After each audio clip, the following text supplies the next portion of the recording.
Welcome to The Southern Bruja. I'm your host, Melanie. On today's episode, I sit down with author Diana Rodriguez Wallach to discuss her first Latinx young adult horror novel, Small Town Monsters. Thanks for listening. Thank you so much, Diana, for being with us today. So can you tell my listeners just a little bit about yourself? Sure. So my name is Diana Rodriguez Wallach. I am a young adult author. My latest book, Small Town Monsters, just came out in September 2021, and it is my first Latinx horror novel. I have previously published 6 other young adult novels. The first 3 were YA contemporary romances during the Chica Lit boom. So they came out way back in 2008, 2009. And then I had a couple kids. And after that, I published my first YA trilogy of spy thrillers. And it was called the Anastasia Phoenix series. The first book in that series is Proof of Lies. It was nominated for the International Thriller Award, which was super exciting. And now I've got my first horror novel out right in time for Halloween. So it couldn't be better. Yes. So for those who haven't had a chance to pick up and read Small Town Monsters yet, can you tell us a little bit about what it's about? So essentially, Small Town Monsters came about when I was watching the first Conjuring film. And if any of you have seen it, it's based on the true stories of Ed and Lorraine Warren, who were real life demonologists. And they were hired by the Catholic Church to investigate exorcisms and paranormal phenomenon. Particularly, they're most known for the Amityville horror case and the Annabelle doll. And when I was watching the first film, you get to a scene where they're off on a case and their daughter starts being haunted by these demonic forces in her house, connected to all these demonic artifacts that her parents store in their basement. And I immediately paused the film and Google whether they really had a daughter, and they really did. And they really did keep their demonic artifacts in the basement of their totally normal looking Connecticut suburban home. So that's where the idea of Vera Martinez and her family came from. Imagine what it must have been like to grow up in a house where demons are real, evil exists, and all of the proof is right downstairs off your kitchen. And that is what Small Town Monsters is. So I kind of gave it the point of view of the daughter in The Conjuring, but in a Puerto Rican Irish family. Yes, I love that. So how would you say your heritage has really influenced your writing? So I am half Puerto Rican and half Polish. And I had an, interesting upbringing in that if you see my father, people when they see me assume, oh, you must look like your mother. My mother is the Polish side. And I really don't. I look probably more like my father. My father is what I have now learned is called white passing. I didn't know that term growing up. And I used to just say, oh, I am Puerto Rican. My last name's Rodriguez. I know I don't look it. And I'd go into this rambling explanation to explain away why I look like a white girl. And my dad, came here from Utuado, which is a town in the mountains of Puerto Rico. And he learned to speak English as a second language. He was growing up in the projects outside of Philadelphia. And I think he always saw his identity as a hindrance at that time and age. He's in his 70s, it was a different time back then. So he assimilated as quickly as he could. He lost his accent. And I grew up with Spanish-speaking grandparents who would speak Spanish to my father, but they never spoke Spanish to us. So we didn't learn Spanish in the home. I learned it in school like everybody else. And for a long time, I didn't feel very connected to my Puerto Rican roots. No one ever took us there on vacation. I never met my relatives there. So it wasn't until I got to college that I decided to seek out my identity. And I minored in Spanish. I studied abroad in Spain. And after I graduated, I went to Utuado, I went to Puerto Rico, and I was the first person in my family to go back to the island in more than 20 years. My grandparents just left and never looked back. So it was a really interesting experience to meet all of my family there, and they were super excited. And they looked a lot like me. They were as pale skinned and freckled, and some even had reddish hair as I did. And it kind of broke what my own stereotypes were that were holding me back from connecting to my heritage, is I don't look the part. And then I get to the island and realize I look more like these relatives than I do any of the ones that live in the States. And that was what Amore and Summer Secrets, my first book, is about. It's exactly about that experience. And then I went on to write the Anastasia story, and I thought, oh, well, let me make this a nod to my mom's culture. So it takes place all throughout Europe, and the last book takes place in Poland, which is where my grandparents were from on that side. And interestingly enough, the book was just as embraced by the Latinx community as the Amore and Summer Secrets story. There was a outpouring of love of like, hey, she's a Puerto Rican writer and she wrote a book, and they didn't care about the ethnicity of my character as much as I think the publishing world may. So because I had that experience when I was writing Anastasia of getting some rejections from editors saying, oh, I'm disappointed that she's not Latina. And it wasn't that I was rejecting that part of myself, it just wasn't the story I wanted to tell right then. But I did decide after that series that I wanted to write Latinx characters, that there aren't enough books out there, particularly children's books, featuring Puerto Rican characters, featuring them just as main characters, not as the best friend, not as the Latin lover or the spicy sidekick, but just the main character in a story that is not about their ethnic identity, that is just a horror novel like any other horror novel, and it's their family that's at the center of it. And that's what I set out to do with Small Town Monsters, both Vera, and it's dual point of view from Vera and Max, and they're both Latinx characters, and I tried to tie that into both of their stories. Just made me a little bit emotional because you basically just told my background in what you were talking about. Like, I'm Puerto Rican. Both of my parents are, but my mom grew up in New York City, and my grandfather actually tried to get them to pass as Italian because they were pale skinned, and he thought that would be better for them. Didn't allow Spanish speaking outside of the house. It was very, very much trying to separate himself from the culture, thinking that that was going to be better in the long term in that 70s and 80s. Growing up in New York, like you said, very different time period. Yeah. And then my son is half white, half Puerto Rican. I call him a ginger Rican because he's got like reddish hair, and it's just trying to connect with your culture and representing it in a way that will make yourself proud and just kind of show that it's not othering. And I loved that about Small Town Monsters. She's just, Vera was just a girl, just trying to survive high school. And she was an outcast, and she just, everybody can relate to that feeling. And there wasn't this othering of her. It was very much, she's just like everyone else. And Max was the cute boy in school. We all know that cute, and he just happened to be part Dominican. And I loved the way you wrote your characters. And I feel like, yes, it's a young adult novel, but I'm going to be in my 40s soon. And I related to these characters. I thought it was that's great. Wonderful. Have you always wanted to be a writer? Interestingly, no. And I would always knew I was good at writing, but I see authors talk all the time about how they wrote their first novel when they were 2 years old. And that is just not my experience. It was something I was good at. And I purposely took classes in college that were based entirely on essay exams because I knew I would score better than on a multiple choice.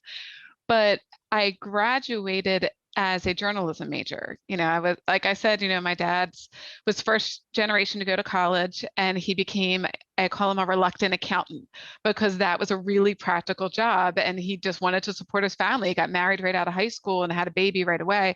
So he got a really practical job. And so I took that and decided to do the same thing. I may take something I'm good at, writing, and make it practical.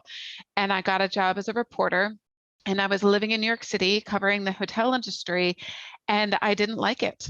And it was a really hard thing for a type A person to admit, because I had this degree and I had 7 unpaid internships in college, and I got the job and I'm in New York, and I didn't like it. And I knew in order for me to leave all that experience and all that hard work, I was going to need a big push. Yet at the same time, I always felt like there was something else I should be doing with my life, and I just hadn't figured it out. And eventually I graduated from college in 2000. So I was living in New York City on 9/11. And I lived 5 blocks from ground zero at the time. And it was a very, as you can imagine, traumatic experience.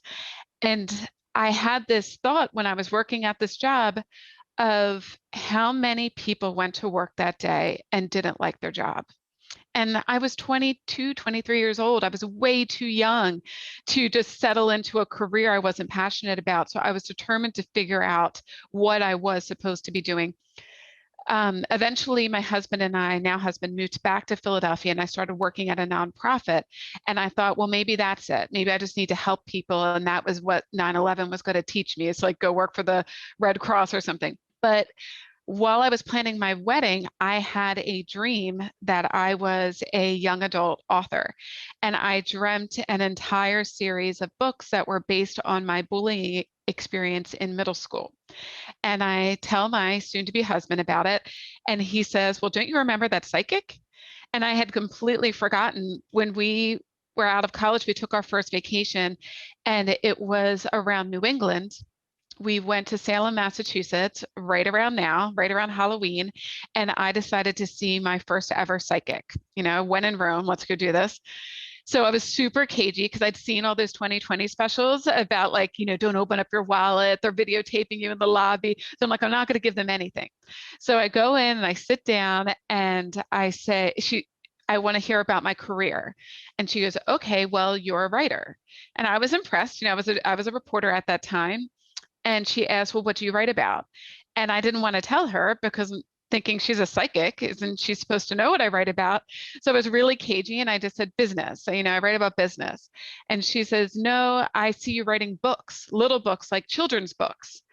And I had completely forgotten about it. But after the dream, I was raised Catholic. So I'm like, it's a sign, and I decided I was going to sit down and write my first novel. So I did write that book about, girls in 6th grade bullying each other. And it's the book that got me my first agent, which was super exciting, but it never sold to a publisher. And I just kept going, and here I am.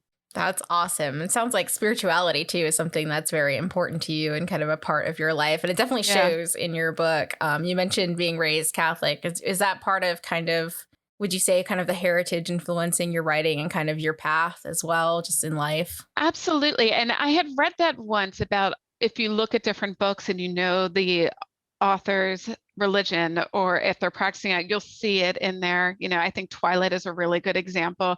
If you know that she's Mormon, you can see that in her story. And I realized that has come up in almost every single one of my books unintentionally. There were scenes in churches in almost every single one of my books. And it just sort of happens because that was how I was raised. My mom is Polish, my dad's Puerto Rican. Those are both extremely Catholic cultures. So while they may have had various heritages, my parents shared that in common. We went to church every week, and that was just totally the norm. So for me to write a horror novel, it was easy to go from the perspective of, well, what scares me? And what scares me as someone who was raised in a religious household is the demonic, is believing that evil is a force and really exists in the world. And that was the take I wanted to put into this novel. So going into kind of that talk, and I've got my little handy dandy copy right here. I know everybody can't see it, but there's a lot of, this book is pretty complex it's a coming of age story. There's a cult element to it. There's talk of grief. And of course, there's the religious and kind of supernatural aspect of the book. I know in your afterwards, you kind of give a little bit of information on kind of the true stories behind some of these things. And one of the things you talk about is what is a cult and kind of what is not a cult, and how you base some of your story on that, and one of them being Santa Muerte. So where did you find that information and kind of that inspiration to include that in your story? So when I initially started researching exorcisms, I found that they are currently most prevalent in the US and Latin America, which are just two populations that have the most Catholics. So it makes sense. And particularly Mexico, there are a lot of exorcisms being performed in Mexico. And in 2015, a Catholic cardinal performed an exorcism on the entire country of Mexico, which I thought was just completely bizarre. But he felt like all the rising crime and drug and everything, that the whole country needed to be rid of evil. So I started researching that and what made the church believe that, because this is not some rogue priest, this is a cardinal. So this was sanctioned. And one of the reasons was the rise in Santa Muerte, that obviously the church is not a big fan of for many reasons. But if you just go back to the simple 10 commandments, to them, they view it as idol worship. You're praying to a God that is not God. So I started looking into it and realizing that it's a lot deeper than that. I mean, it's a religion that is practiced by people who are on the margins of society, who are very poor, who may be involved in criminal activity, who believe that death is imminent, that it is around the corner. So praying to a Saint Death, as it would, make sense to them. They're not going to pray to God if they're praying to make it back from this drug deal okay. So it was an interesting research. So I wanted to take the idea of just idol worship. So I didn't want to dive into that religion, because it is not related to the demonic, and it is not a cult, and it is a perfectly healthy religion. But I think the idea of idol worship is prevalent in a lot of cultures. So some, trace back Santa Muerte to the Aztecs, others trace it back to the Grim Reaper, which would have been brought to Latin America from the Spaniards who were colonizing them. And you can obviously trace it back easily to the satanic worship. Most satanic cults have altars, have some sort of concept of leaving offerings to whatever evil force that they are praying to. So that's sort of where I took it from, is the idea of praying at an altar, praying to an idol, leaving offerings and expecting something in return. And what if the force that you think is a good force is actually a bad force, and you are praying to a darker place and your prayers are being answered, but not by who you think? I love that because, growing up in a Latin household and growing up Catholic myself and going through the Catholic school, that's kind of a funny, not funny, but it's kind of something that resonated throughout, growing up, and something that, was kind of instilled, for better or worse, this fear of idolatry and putting your faith somewhere that it doesn't belong. And I feel like that's kind of becoming more prevalent in storytelling too. It's kind of that look at what really is faith, and what are we choosing to admire and love. And I like that your story kind of gives it an interesting spin on not only faith and church, but also just kind of idolizing just things. I mean, it's just really well done. And I never really saw that growing up. I was always a horror fan personally. I loved all horror stories, but never saw anything of myself or my culture in them. It was I just kind of enjoyed the stories, but never really thought about, my life and my culture in it. And now I'm seeing that more in books like yours, where, that's just there now. And it's exciting to see and remember that, our views matter, and we're showing up more prevalently as leads. Would you say it's a challenge to kind of bring Latina culture up to the forefront in your books? Or have you've mentioned that you've kind of felt a little bit like you've been embraced in a lot of ways. Do you feel like there's a challenge in that to bring that forward? Or are you feeling like there's a change happening now? The only time I ever found a challenge related to my writing and my heritage would be coming directly from the publishing industry. I found that when I wrote the Amore and Summer Secrets series, unbeknownst to myself, because I was young, I was in my 20s then, I was a newbie, and I wasn't just put in the young adult box, I was put in the young adult Latina box, which meant that publishing expected me to write that and only that. So when I wrote Anastasia Phoenix, and it wasn't about Latin America, and it wasn't about being Puerto Rican, and it was a girl that was more based on the other side of my heritage, I received a lot of feedback that was like, oh, I wish she was Latina. Can you just, to the point where one of my agents who represented the book actually said to me, could you just make her Puerto Rican? And I was like, well, no. I mean, it just wasn't the story that I saw. It was about spies and espionage, and I wanted it to be Jason Bourne, and I just didn't picture her parents as Puerto Rican spies. And at that time, I kind of pushed back, and I felt like I was being pigeonholed into only being able to tell one story. And now I see it as a very different thing. I've gotten older. I'm in my 40s now, and I have kids.